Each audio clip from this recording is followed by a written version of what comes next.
for really setting this spirit with Amazing Grace. Such a beautiful song.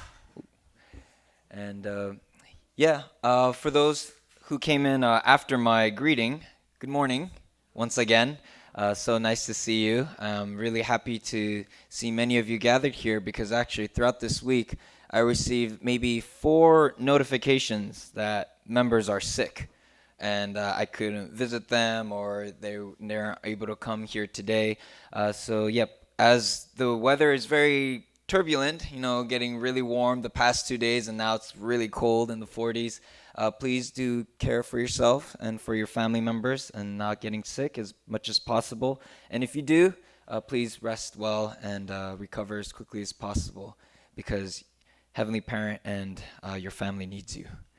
And so this past week, I was able to, just wanted to share a brief report of just visiting the Abrahams family. It was a really wonderful time with my family. We had lunch together.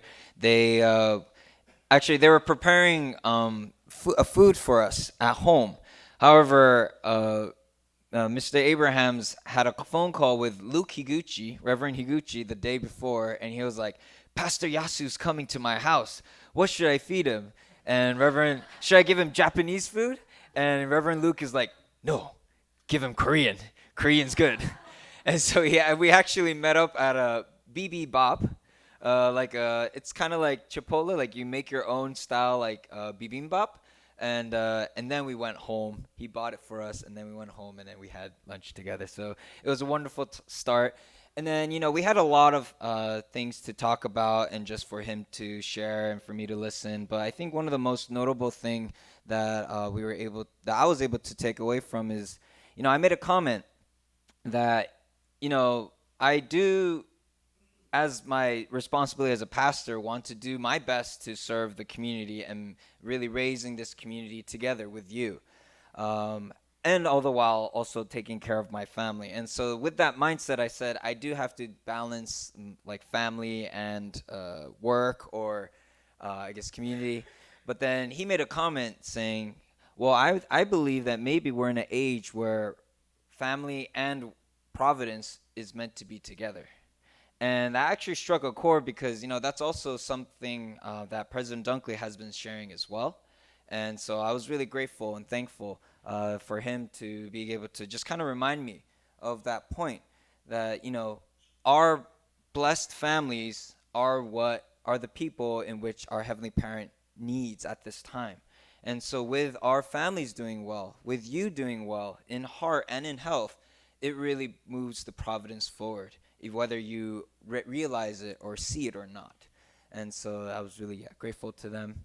I also learned that he and Dr. Mickler goes out to work out. So that's really nice that, that we are having this connection outside of the church building or church time on Sundays, but to be able to connect with other members outside of that time. So I thought it was really wonderful. And currently, they're not here today because their granddaughter has a volleyball tournament, and so they're as proud grandparents. They're cheering her on right now. And so I'm gonna be meeting with many more brothers and sisters in the coming weeks. And so please, we're always welcoming great food, or just a nice time to converse, and just want to fill this time with love.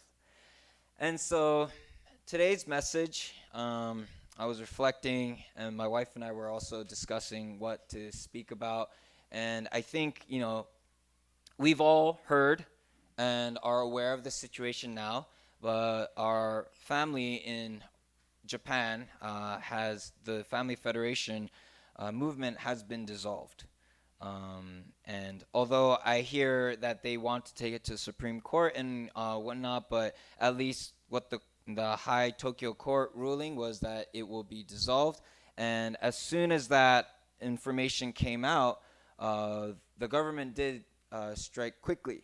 And actually, my father-in-law, he is a volunteer for his church community. He's not employed. He doesn't get any money from the church. However, he has a role of taking care of the elders. And the following day, in Japan. So, but for us, it'll be March 4th. We had a conversation, and he was in that phone call. He received another call he took where one of the staff, asked him to just return the keys to the church. And this was like the following day because, yeah, the government is working really quickly.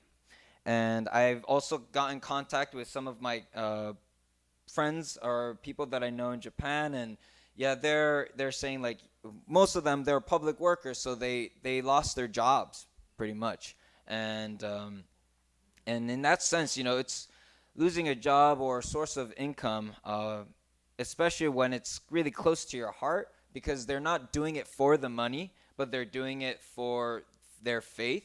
But it just so happens that this faith that they're working and practicing is also supporting their families. Some of them, yeah, they're pretty hurt, and it's a hard situation for them to overcome on their own. However, what I recognize in whatever they said and commented is that whenever they stop looking inward just themselves, but they turn around and they lift their heads and see the other brothers and sisters of the community, yeah, as a nation, they're hurting, but they're very strong. They're actually encouraged by one another. And they're also encouraged, well, one, because they understand that what True Mother is going through in her situation, they know that what they're going through is something that they wish that they, in the spiritual sense, lighten the burden of our True Mother. And that for them to be able to take this spirit on, and that they want to be able to hold their heads high, move forward with dignity, as knowing that they are Heavenly Parents' children, as blessed families.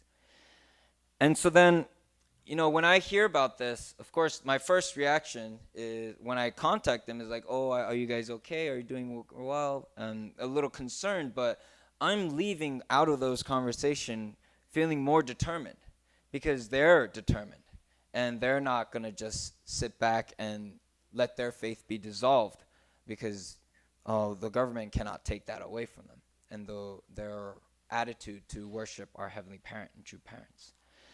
And in these conversations, actually brought me back to True Mother's words, which she said on January of last year. If there is a nation that should take responsibility at the forefront as we are creating the home and environment in which Heavenly Parent can govern directly, even more than Korea, that nation is the United States. This was when she came to East Garden, and I was really fortunate to be present at that time. I was working for the New Jersey Family Church in Clifton at that on this day, and because the leadership were called, I was fortunate to be selected to come. And then I think to myself, with Mother's hope, her dream always is in alignment with our Heavenly Parent to create this world in which every human being is part of Heavenly Parents' family. And Mother here says very clearly that America, United States, is the nation that should take responsibility at the forefront. Despite the living Messiah residing in Korea, she has a lot of hope and expectation on America. Because America, as a nation, we've been blessed by our Heavenly Parent, and with blessing comes responsibility. This responsibility to share the blessing. But Mother also not just reminds us about that point, but she also tells us how it can be done by creating the home in an environment. And this is where I feel like what Mr. Abrahams and I, the conversation that we were able to have, really struck a chord in me with this, what Mother was saying, is that if I'm not creating a home in which Heavenly Parent can govern directly or dwell within, then there is no way for myself to be able to make a positive impact in this community if my house is not well established. And I'm not just talking about externally, like we have the furnitures and all the material goods that we need, but really starting with the relationship between my wife and I. And then having that relationship or that atmosphere be multiplied to my relationship with my daughter and all the other children. And for those of you who are children who don't have kids yet, your relationship with your parents, your relationship with your siblings. And yeah, so I think it's ever more so apparent that, each and every one of us, like, we want to create a beautiful family. We want to create a beautiful house and a beautiful home in which God can dwell. But we also need to take that to a step further in being able to offer that to the community. Because if I'm just keeping my blessings to myself, whatever that goes in my house, and I don't share it with other people or to you, then you would be left with wondering, how's Yasu doing? What is Yasu doing? And like, how is his relationship with his family? What activity is he doing? If I'm not really sharing that to everybody here, then it also blocks me from, or I am blocking you from being able to do your part in serving the greater community as well. Whether you come to me and ask, how am I doing? Or do I need anything? How can you help me with something? And in this reciprocal relationship of just being able to share with one another consistently all throughout, and not just with me, but of course with the whole community as brothers and sisters, then this is where we can create the environment in which Heavenly Parent can govern directly.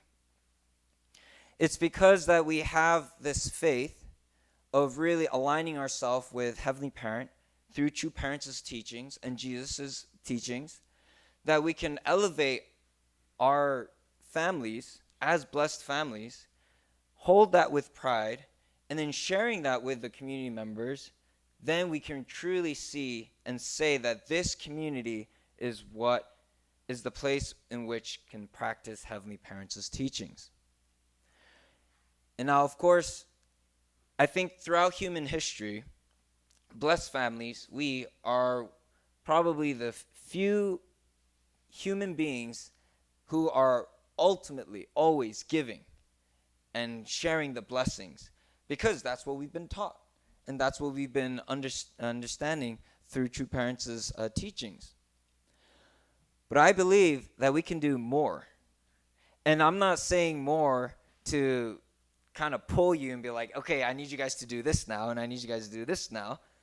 But I feel like from what you can really feel in your heart as you pray and as you discuss with your families, that what you can contribute to the community, and not just this community of Ohio Family Church, but the larger community of Columbus, then we can truly say and make a difference in this city and state of Ohio. Then we can truly be able to be proud in being able to say that Heavenly Parent is governing us. Because this may sound harsh, but the reality is, once the dissolution of the Japanese church happened, who among the Japanese public opinion have cried for that decision? Maybe some people might feel that way, and they think that the loss of the Japanese church is terrible for the Japanese society. But majority, the basic premise of why this decision even came to be is because the public opinion was largely against our movement. And even though the movement may have been dissolved on paper, the public opinion of the Japanese church, the Japanese citizens is, okay, great, we got rid of them. No one is desperately crying, oh no, we needed them. We need them in our communities. We need them in our countries. Of course, we understand Heavenly Parents' heart is that, and Heavenly Parents' heart is aching.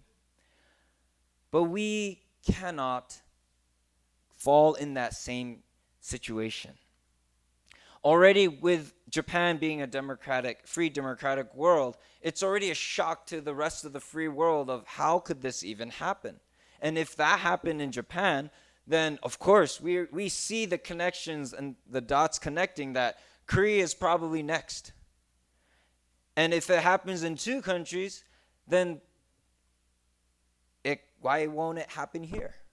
Why won't it happen to another free democratic nation? And so we need to be able to build ourselves as a community, as a faith community of those who can really practice true parents' love and teachings into action so that the people around us cannot ignore us anymore in the way that they're like, oh, Ohio Family Church, we need them. We need them in the city of Columbus. We need them for the state of Ohio. And we already have a living example, like with the foundation of Mr. Takenaka and so many brothers and sisters who came in supporting that whole Tensuke market area. If that Tensuke market goes bankrupt and disappears tomorrow, the whole city of Columbus will be like, where are we going to get our Japanese goods? Where are we going to have the culture center? Where are we going to have our cultural events? Where we can be able to showcase our various cultures and be proud of who we are as people of culture. Like, that's the impact that we can have as blessed families. And that's the impact that our true mother and our true parents, Heavenly Parent, believes in us. Not just hoping that we can get to that point by we struggling and growing and like, oh, it's so hard. It's like to be able to get there. It's not just that they're looking at us and hoping that we can get out of this challenge, but they actually believe in us and that they know that we can do it and we can fulfill our responsibility as God's chosen people, as those in whom our true parents have raised up. So many times, we take true parents' words, or maybe I take true parents' words, and unfortunately kind of glance over because I'm still in my process of developing my relationship with Heavenly Parent, true parents. And it really takes like such a monumental event like the dissolution of our Japanese church for me to go back to be reminded of the words that our true mother has shared a year ago. But of course, that's my relationship with Heavenly Parent, true parents that I want to develop. And every one of you have your own personal relationship that you have. And I know most of you already have much of a deeper, very rich relationship with our Heavenly Parent, true parents. And so I really ask and would like to remind everybody that we have the power in which has been bestowed by our living Heavenly Parent and true parents within each and every one of us. And so now it is our turn to really be able to voice it, share it, and give life to other brothers and sisters in this world, just like how we've been reborn and given life through our true parents and Heavenly Parent. And so that's why I want to take a moment for all of us to think and share what positive impact has the Heavenly Parents Holy Community have on your life. And, this could be from the moment that you join the movement or even as recent as yesterday. How has the teachings of true parents, how has your life ever since you started following this path, what kind of positive impact has had on your life? It can be anything, and I'd like you to take a moment or maybe the next 5 minutes. So if you're going to be sharing in pairs for 2.5 minutes each, to be able to, think and then be able to share with the persons seated next to you. And so, yeah, let's take this time to share.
please switch if you haven't already. Please switch.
All right. If I can get everyone's attention back, please.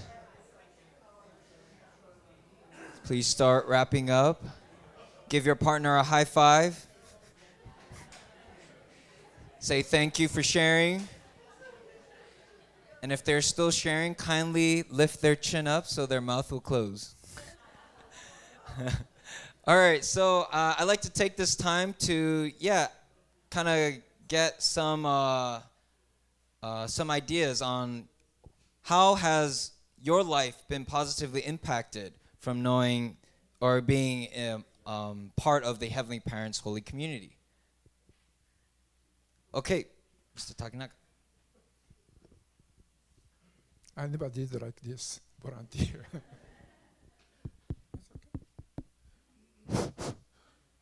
Before I joined the church, I thought I knew God. As I told you before, where I was born, there's a Buddhist temple. My home is a Buddhist temple. And my family, my sister, and my mother, my father, very religious people. I thought I knew God, but I knew only part of God. Father taught me that God is our Father. The later, through mother, clearly explained, parents. Then I see things different point of view from before I joined the church. Even I have a business, and I learned from unification thought. And even I'm good or bad, I'm a parent's position, I'm a father's position to other employees. So I have to take care, I have to love them like a parent. So, we make a lot of profit, but I'm not happy just to spending money for ourselves. As a parent, that means whole humankind are children of God, right? And somebody living in Africa, those who are suffering, my heart ache, actually. So I want to help them. I cannot help so much. My company is so small. I suffered, And I want to do something for this society. I want to help people, all mankind are children of God. I just want to help them, If I'm not unificationist, probably I already retired. I have a very comfortable life. Instead of Subaru, probably I'm driving for Lexus. Okay. So I'm truly grateful for being this movement. Also, our movement has such wonderful members. Not everybody, some are not good, including my, I really enjoy communicating with brothers and sisters, those who are helping this society, this world, for a better place to live. I enjoy it. Yesterday I communicated with some member in Japan, very nice member. Sometimes Africa, beautiful people. We believe same God. So my life changed. I'm very, very grateful. People say, Takanawa-san, you came as a first group, you suffered a lot. No, I enjoy it. I love it. When I joined the church, very successful church. It's not much food. You go to the breakfast to have a miso soup. Elder told me that, Takanawa-san, don't take so much stuff inside. There are some kind of bean curd, tofu, but you take few pieces. And also, what's that? Radish. Please don't take more than 2 pieces. I really enjoyed. I never suffered in the church. Worked very, very hard. I slept in the car many, many months, traveling as a fundraiser. I really enjoyed. I had a wonderful experience in our movement, and especially meeting with wonderful brothers and sisters. I communicate a lot with many, many members.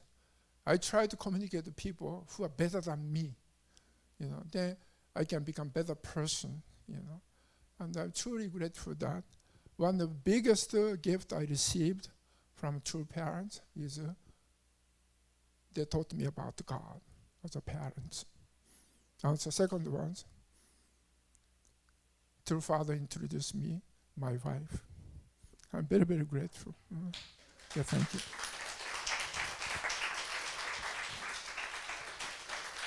Thank you so much, Takenaka-san. Yeah, for truly having a whole perspective change of who Heavenly Parent is or who God is into understanding Heavenly Parent, and then also putting into practice the principles in business and standing as that parental position towards all employees and all humanity, because that's what true parents have taught. And then, of course, true parents gave you Auntie Francois, so that's very beautiful. Thank you. So now I know that's kind of hard to follow, but we're not here to compare. Every single person's life is very precious and unique. And if there's anyone else who'd like to share what kind of positive impact joining this movement or being part of the Heavenly Parents Holy Community has impacted your life, we'd love to hear if there's maybe, yes, Mr. Don Archer. Hello, everybody.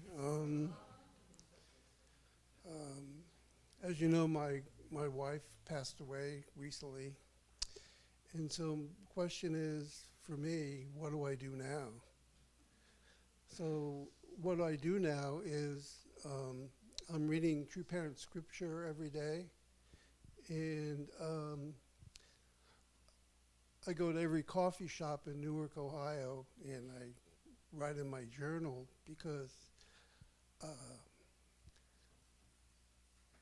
true parents and Heavenly Parent and Heavenly Father and Heavenly Mother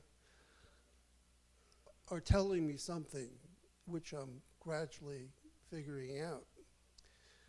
I joined the movement in 1976. So in 1976, America was 200 years old.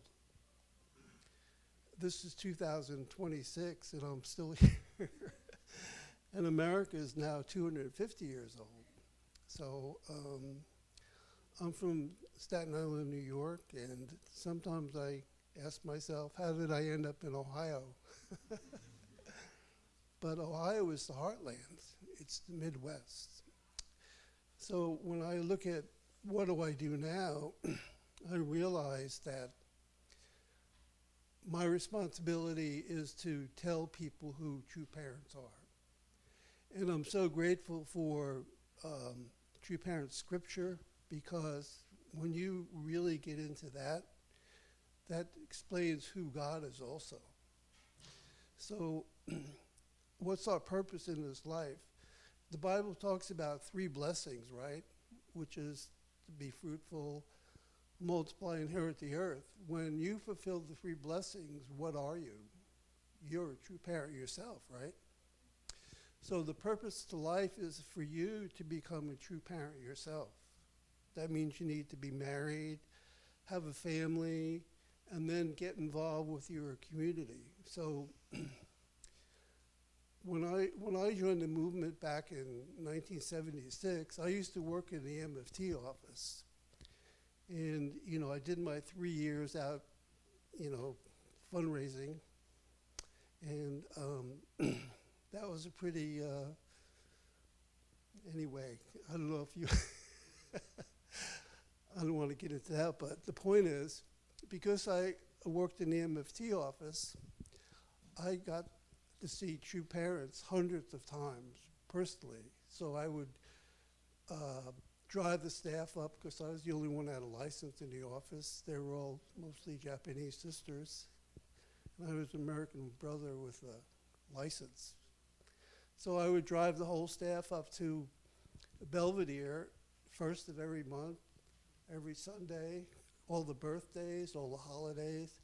And for a year and a half, I got to know who True Father really is. And not only True Father, but True Mother. So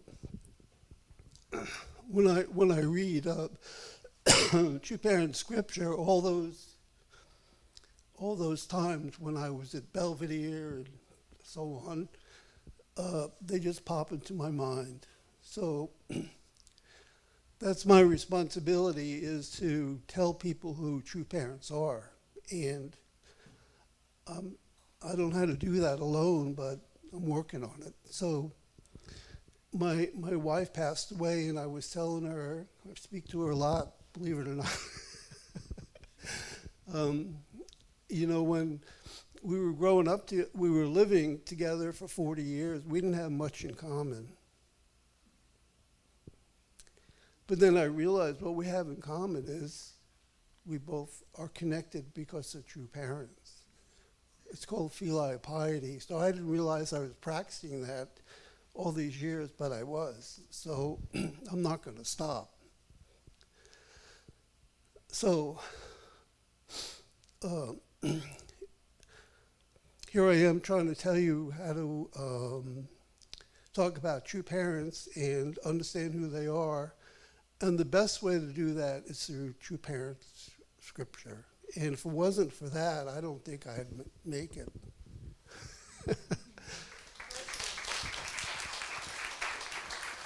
Thank you, Mr. Archer. Yeah, so it's through True Parents' words that has given you a sense of purpose and to be able to share who true parents are. But also it has given you the insight that you as an individual and together with your wife have been practicing filial piety through your blessing, through your marriage. Thank you. Okay, so maybe we can get one more. Maybe I'd like to hear maybe from a sister, because we had two brothers share. Would any sister like to share? Oh, yes, let's welcome up Yumi.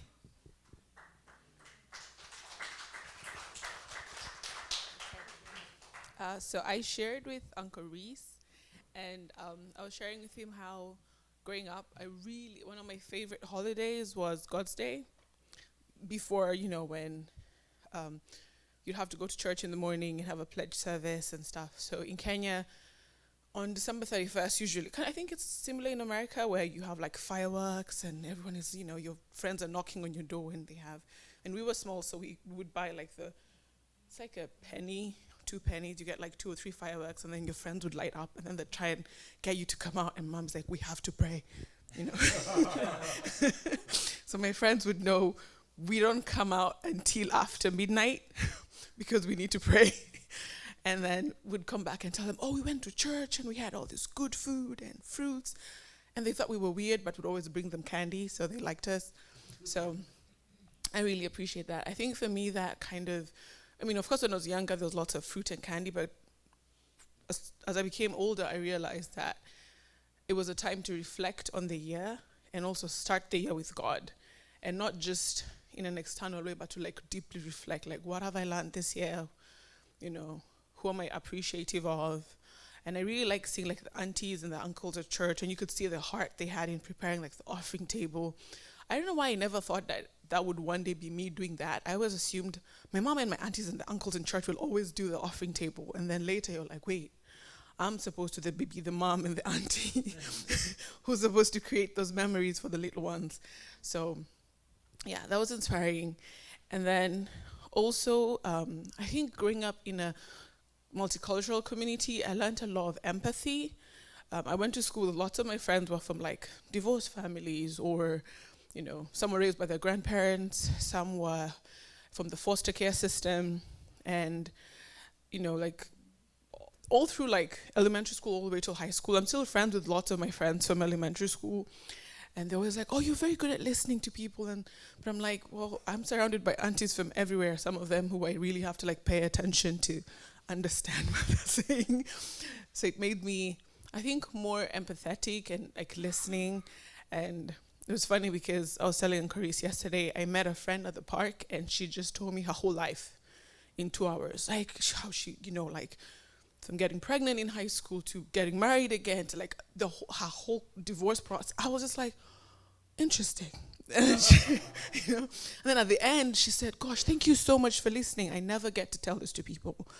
And I thought, wow, okay, like, and she said, I'm so sorry, is this too much? And I was like, no, like you need to share, just go ahead, like share, and so she shared and she finished, and I thought, wow, okay, I don't think many people have the capacity to just sit and listen for someone just to share, but I'm grateful for like all the aunties who would stop me in church and tell me their lives. When I was growing up, I used to do it, and tell you something, and then all the moms would say, you need to dress this way, you need to be this way and this way. And then I'd be like, yes, auntie, okay, auntie. And then now as an adult, I'm the one who's listening to my friends like, yeah, what happened? How are you feeling? And I'm like, now as I reflect, I'm very grateful for the community and the aunties and the space. And Uncle Reese shared something that I hadn't thought about. Like I've always felt, but I never thought about until he put it in words. He said he grew up in a religious household, but the understanding of God is like omnipresent, omniscient, like powerful. This is God. When he joined the church, the understanding of God that shaped him was realizing that God is also a God of sorrow, and also we need to comfort God. We need to have an understanding that we have a level of responsibility to also step up to the plate. And that kind of made God, it didn't diminish the powerfulness and the presence of God in his life. It just made God feel more real. Like, God is up here, but also God needs me to also do something so God doesn't feel lonely. So, yeah, I appreciated that. So, yeah. Thank you so much, Yumi. Yeah, firstly, just the traditions that we have in putting God first, and that has created wonderful memories as a child. And because of the diversity in our community, it could be a challenge sometimes, but it has helped you shape as a person and being more empathetic. And then finally, just, the understanding of who Heavenly Parent truly is, not just all-powerful being, but a being with a heart and is really aching because of the situation of the world. So, thank you so much, Mr. Takanaka, Mr. Archer, and Yumi for sharing. And I'm sure each and every one of you have a story to tell, and just the fact that you tell your story is already empowering, is, quote, witnessing of who Heavenly Parent is and how God is working in your life. And so, let us become people who can really be proud of who we are and being able to share our stories with other brothers and sisters, whether it be in this community or outside of our faith. Because everybody deserves to understand and know who Heavenly Parent is through each and every one of our lives. And so that's why I like to leave you with this challenge for this week. So please share the positive impact that Heavenly Parents Holy Community have on your life to someone. So just like how Mr. Takanaka, Mr. Archer, and Yumi did, but please share again this week. You don't get a free pass just because you shared in front of everybody. For everybody, please, let's practice in being able to share what positive impact that you've had and that has had on you by being part of this Heavenly Parents Holy Community. So with that, I'd like to close out my message for today. Thank you, everybody, for listening and participating. And now I'll go back to my MC mode.